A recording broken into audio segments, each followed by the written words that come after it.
Hello मित्रांनो, MPSC मित्र या नवीन यूट्यूब चॅनलवरती तुमच्या सगळ्यांचं स्वागत आहे. आज आपण 12 एप्रिल 2022चा लोकसत्ता बघतोय आणि लोकसत्ताचा जो काय मजकूर स्पर्धा परीक्षा दृष्टीतून महत्त्वाचा असतो तो आपण सखोलात डिस्कस या डिस्कशनमध्ये करत असतोय. चला तर मग सुरुवात करूया. मंगळवार 12 एप्रिल 2022चा लोकसत्ता आपल्याला काय सांगतोय बघू. पहिल्या न्यूज पासून डिस्कस करण्यास सुरुवात करूया. So let start. आपली पहिली न्यूज आहे ती विशेष करून भारत सरकार मॅट्रिकोत्तर शिष्यवृत्ती योजनेशी रिलेटेड. खरं तर ही न्यूज आहे. विशेष करून ही जी शिष्यवृत्ती होती ती या शिष्यवृत्तीची रक्कम 100% रक्कम केंद्र सरकार आतापर्यंत देत होतं, म्हणजे भारत सरकार आतापर्यंत देत होतं.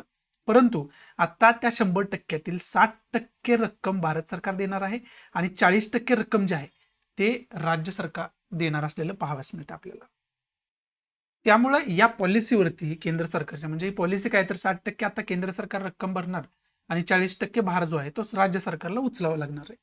त्यामुळं हे जी भारत सरकारच्या नावानं शिष्यवृत्ती आहे ती शिष्यवृत्ती कुठंतरी संपवण्याच्या नादात केंद्र सरकार आहे, अशी टीका केंद्र सरकारवरती म्हणजे भारत युनियन गव्हर्नमेंटवरती होत असताना आपल्याला पाहावयास मिळते. याच्यातून एकच की पॉईंट आपला निघतोय तो म्हणजे भारत सरकार मॅट्रिकोत्तर शिष्यवृत्ती योजना काय आहे या योजनेविषयीची डिटेल इन्फॉर्मेशन तुम्हाला असायला पाहिजे. याच्यामध्ये नेमक्या तरतुदी काय काय दिलेल्या आहेत, ही योजना कधीपासून सुरुवात झाली होती, काय याच्यामधून शिष्यवृत्ती मिळत असते, किती शिष्यवृत्ती मिळत असते, त्याच्यासाठी क्रायटेरिया काय, ही सगळी इन्फॉर्मेशन डिटेलमध्ये तुम्हाला असणं अत्यंत गरजेचं आहे आणि ती इन्फॉर्मेशन तुम्ही काढून ठेवायला पाहिजे. बाकी याच्यामधून इम्पॉर्टंट असं काही नाही आहे या न्यूजमध्ये. परंतु ही जी योजना आहे ना, योजनांवरती आयोग वारंवार प्रश्न विचारत असतं. त्यामुळं या योजना स्कीम ज्या आहेत त्या डिटेलमध्ये आपल्याला माहिती असायला पाहिजे. किमान ज्या न्यूजमध्ये स्कीम आहेत ना त्या तरी आपल्याला डिटेलमध्ये माहिती असायला पाहिजे. त्याच्यामुळे मी वारंवार तुम्हाला सांगतो की या योजनेविषयीची डिटेल इन्फॉर्मेशन तुम्हाला माहिती असायला पाहिजे. You should know every details about it. बाकी याच्यामध्ये इम्पॉर्टंट असं काही नाहीये. त्यामुळे पुढची महत्वाची न्यूज कोणती बघूयात आपण. पुढची न्यूज आहे ती न्यूज एका नवीन पुरस्काराशी रिलेटेड आहे. नवीन पुरस्कार एक सुरू झालेला आहे. तो पुरस्कार कोणता आहे तर विशेष करून लता दीदींचं आत्ताच आपण दुर्दैवी निधन झालेलं आपल्याला पाहावयास मिळालं आणि त्यांच्या नावे एक नवीन पुरस्काराची सुरुवात केली आहे. त्या पुरस्काराचं नाव आहे लता दीनानाथ मंगेशकर पुरस्कार. आणि हा जो पुरस्कार आहे तो पहिल्यांदा वितरित केला जाणार आहे. त्याचे जे काय व्यक्ती आहेत ज्यांना हा पहिला पुरस्कार मिळणार आहे त्यांची नावं सुद्धा खरं तर जाहीर झालेली आपल्याला पाहावयास मिळतात. त्याच्यामध्ये आपल्या देशाचे पंतप्रधान नरेंद्र मोदी हे आहेत. त्यांच्या उत्तुंगाच्या सामाजिक कार्यासाठी त्यांना हा पुरस्कार देण्यात आलाय. त्याचबरोबर राहुल देशपांडे, आशा पारेख, जॅकी श्रॉफ हे सुद्धा या पुरस्काराचे मानकरी आहेत वेगवेगळ्या क्षेत्रामधून. त्या डिटेल्समध्ये इथं आपल्याला दिलेलं आहे. यावर्षीपासून देण्यात येणारा लता दीनानाथ मंगेशकर पुरस्कार सर्वोत्कृष्ट जनसेवेसाठी पंतप्रधान नरेंद्र मोदी यांना प्रदान करण्यात येणार आहे. त्याचबरोबर उत्कृष्ट संगीत कारकिर्दीसाठी गायक राहुल देशपांडे याला पुरस्कार देण्यात येणार आहे. कशासाठी राहुल देशपांडेला देण्यात येणार आहे? उत्कृष्ट संगीत कारकिर्दीसाठी.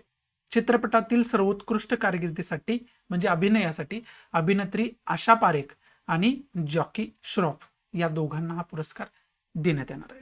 नूतन मुंबई टिफिन चॅरिटेबल ट्रस्ट यांना सामाजिक कार्यासाठी आनंदमयी पुरस्कार, तर सर्वोत्कृष्ट नाटकाचा पुरस्कार संध्याछाया या चंद्रकांत कुलकर्णी दिग्दर्शित नाटकाला देण्यात येणार आहे. हे बाकीची इन्फॉर्मेशन दिलेली आहे.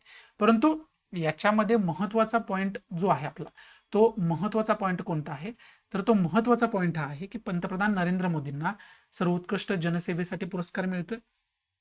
संगीत कारकिर्दीसाठी राहुल देशपांडे याला पुरस्कार मिळतोय. चित्रपटातील कार्यकर्तेसाठी आशा पारेख आणि जॅकी श्रॉफ यांना पुरस्कार मिळतोय. मग ही नावं जी आहेत ती नावं तुम्हाला माहिती पाहिजे आणि त्या नावांचं काय म्हणजे कोणत्या कार्यकर्तेसाठी त्यांना पुरस्कार मिळतोय हे तुम्हाला माहिती असायला पाहिजे. हा पहिला की पॉईंट खरं तर आपला होऊ शकतो. आणि दुसरा महत्वाचा की पॉईंट काय तर या पुरस्काराचं स्वरूप काय आहे याचे डिटेल इन्फॉर्मेशन आपल्याला असायला पाहिजे. याच्यावरती क्वेश्चन येण्याची शक्यता दाट होऊन बसते. त्यामुळे लता दीनानाथ मंगेशकर पुरस्काराचं स्वरूप काय आहे, सुरुवात आत्तापासून झाली हे तर न्यूजमध्येच आपल्याला कळते. बाकी पहिले जे नामांकन आहे तर आत्ता आपण वाचून बघितलेच, त्यांची कार्यकिर्दी वाचून बघितली. फक्त राहिलं काय तर या पुरस्काराचं स्वरूप कशा पद्धतीचं आहे आणि ते स्वरूप आपण डिटेलमध्ये बघून ठेवायला पाहिजे. त्याच्यावरती कसा जरी क्वेश्चन फॉर्म झाला तरी तो आपल्याला यशस्वीरित्या अटेम्प्ट करायला पाहिजे. पुढची न्यूज आहे ती राज्यामध्ये 1 जुलैपासून प्लास्टिक बंदी खरं तर होणार आहे. विशेष करून आतापर्यंत प्लास्टिक बंदी नव्हती का, तर होती आतापर्यंत. परंतु ती जी प्लास्टिक बंदी होती ती एकदाच वापरल्या जाणाऱ्या प्लास्टिक वस्तूवर 2018 मध्ये बंदी घालण्यात आली होती.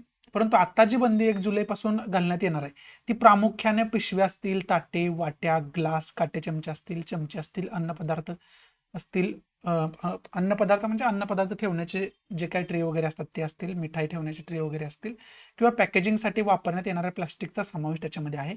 या सगळ्यांवरती 1 जुलैपासून बंदी घालण्यात येणार आहे.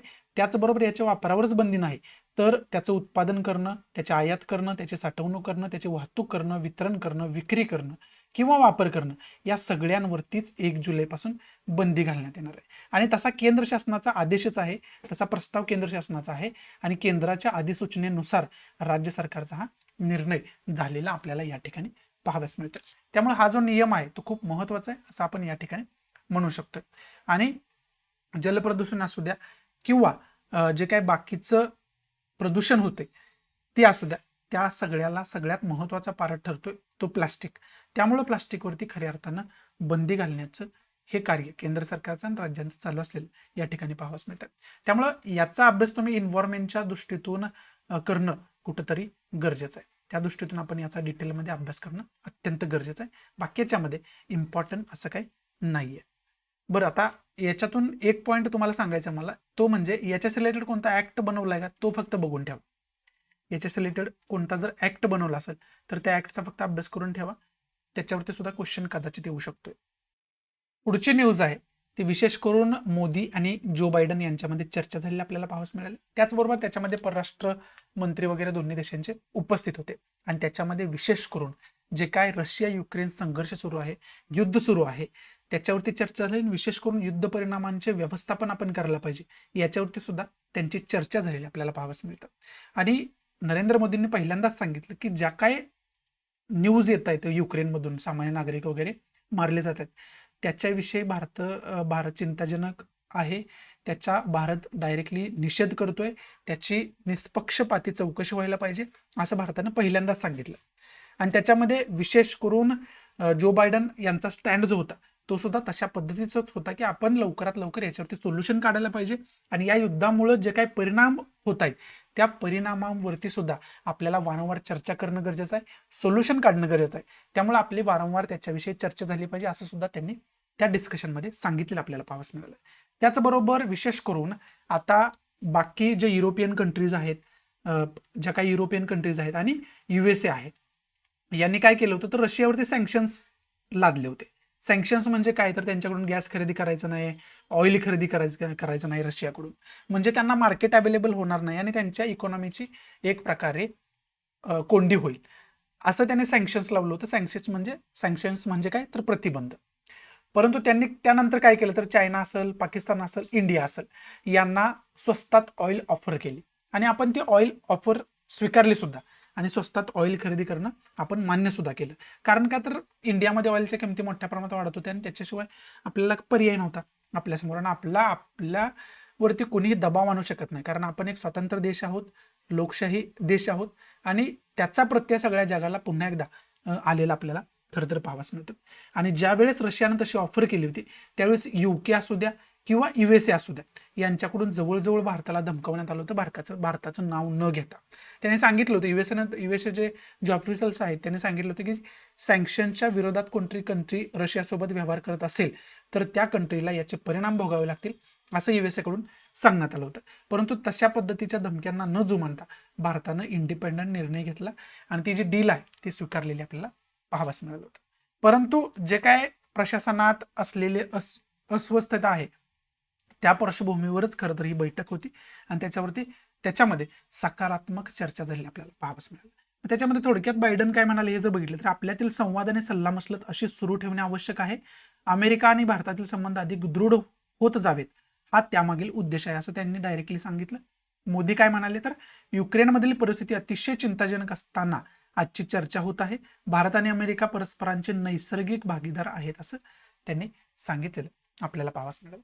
मग या पार्श्वभूमीवर आपण हे समजून घेऊ शकतो की भारताचं महत्त्व जे आहे ते या प्रकरणामुळे जागतिक लेवलला खूप मोठ्या प्रमाणात झालेलं आहे, खूप महत्त्व वाढलेलं आहे. त्यामुळे प्रत्येक कंट्री ही भारतासोबत चांगले संबंध ठेवू इच्छिते हे सुद्धा आपल्याला खरं तर पाहावयास मिळालं. त्याचा प्रत्यय काय आहे तर जे युएसएचे प्रतिनिधी आहेत ते भारताला व्हिजिट करतायत.